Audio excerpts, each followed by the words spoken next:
watched a little timer finish, and the blue line felt like a stain. 20 years old, holding an answer that tasted like pouring rain. We were sitting on the edge of the bed, the cheap vinyl couch from college years, and the silence in the apartment was louder than all of our gathered fears. I looked at my green, his hand shaking. That small white stick held cold. We had half a tank of gas and a future that felt too heavy to hold. I whispered, "Green, what do we do?" We were barely keeping the lights on. My voice cracked, watching his face. I felt like everything had gone wrong. This wasn't the plan we drew up on the back of a napkin in a cafe. I kept thinking I ruined everything. I took his freedom away, and the world felt like it was breaking down, falling out of my shaking hand. We were two kids playing grown-ups, stranded on unstable land. Every instinct was screaming panic, every voice whispered, "Let it go." But then he looked at me, and I knew that sailing was the only option.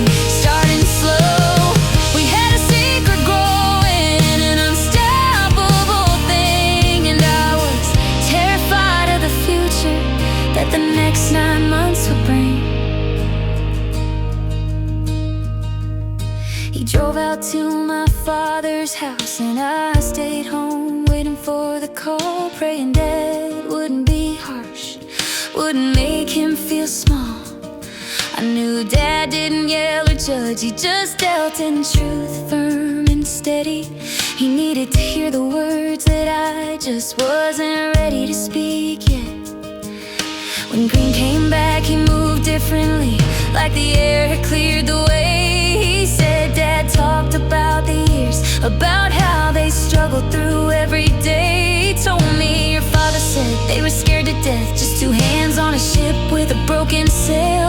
He held my hand tight and his gaze was steady, he wouldn't fail. And he said, he told us, "We'll figure it out." That's all the encouragement we needed to seize the chance to see this moment, not as a curse but as a reason for peace. It wasn't a magic fix, but the permission to be brave.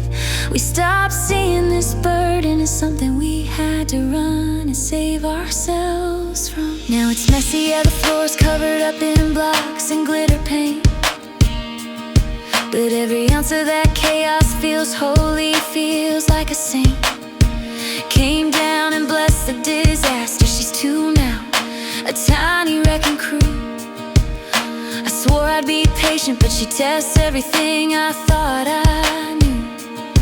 I wake up to the sound of tiny footsteps hitting the hall rug. She mastered the jailbreak, climbing over the wide picket wall of the crib, drug out of the bedroom, headed straight for the kitchen cabinets, pulling spoons and pans.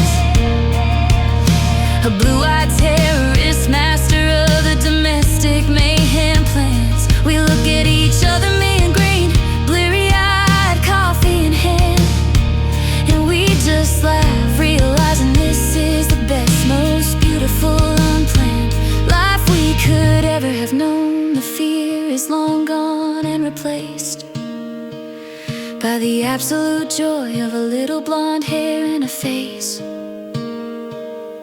The fear didn't leave, it just changed its name from anxiety to a need to protect. I started watching Green save pennies, planning every move with respect. And then she arrived, a small, perfect weight in the middle of our world, with a tiny, adorable nose, blonde hair, and eyes of bright, shining pearl. And now the world is built up, spinning out of my steady head. We're still two kids playing grown up, but we finally understand. We can't imagine the silence, the emptiness, the life that used to be, before our blue-eyed girl turned our fear into perfect clarity. She laughs in the morning,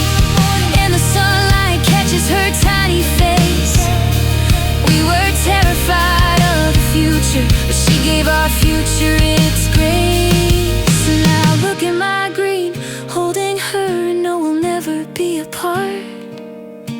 We didn't plan this, but she owns every piece of my heart.